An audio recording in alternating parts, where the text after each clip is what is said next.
Hello बच्चों, let's understand the question first. The equivalent conductance of 0.1 mHa weak acid solution is 10 as centimeter Simon centimeter square equivalent inverse, and that at infinite dilution is 200 Simon centimeter square equivalent inverse.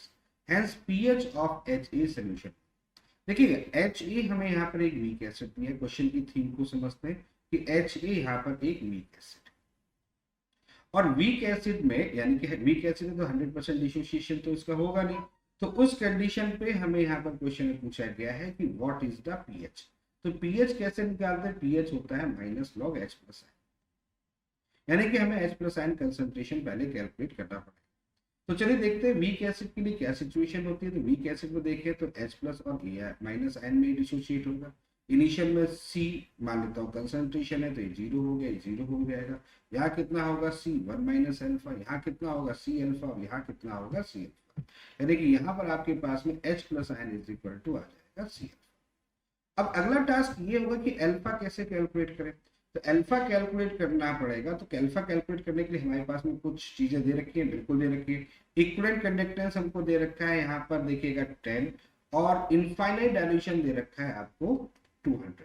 तो यहाँ पर alpha जब calculate करते हैं तो alpha हमेशा होता है equivalent conductance at any concentration divide by equivalent conductance at the infinite dilution. यानी कि यहाँ होगा 10 डिवाइड बाई 200. सॉल्व करेंगे तो कितना होगा 1/20. ये अल्फा की वैल्यूज हमारे पास में आ गई. अब अल्फा की वैल्यूज हमारे पास में आ गई तो फिर H प्लस आयन हमारा इजीली निकल जाएगा, क्योंकि C का कंसंट्रेशन तो ये हो गया. तो ये हो गया 10⁻⁻1 मल्टीप्लाई बाई 1/20. अगर हम सॉल्व करें तो ये हो जाएगा 1/200, या इसको हम कर सकते हैं 0.5 यानी कि इंटू 10⁻⁻2, या 5 इंटू 10⁻⁻3.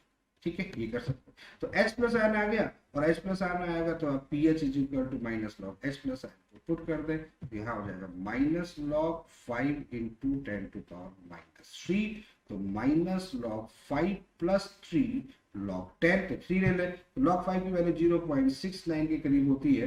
तो माइनस 0.69 करें तो 3.3 के अप्रॉक्स हमारे पास में, सॉरी 2.3 के अप्रॉक्स हमारे पास में आंसर आना चाहिए. तो कौन सा आंसर मैच कर रहा है हमारे पास में, जरा देख लेते हैं. 2 पॉइंट समथिंग 2.3 के अप्रॉक्स कोई आंसर दिख रहा है हमको, वही हमारा फाइनल आंसर होगा. तो 2.3, तो हाँ बिल्कुल दिख रहा है. थर्ड ऑप्शन दिखेगा इस क्वेश्चन में हमें दिख रहा है. तो इस क्वेश्चन के लिए थर्ड ऑप्शन करेक्ट. तो I hope you understand the very well. Okay, thank you, best of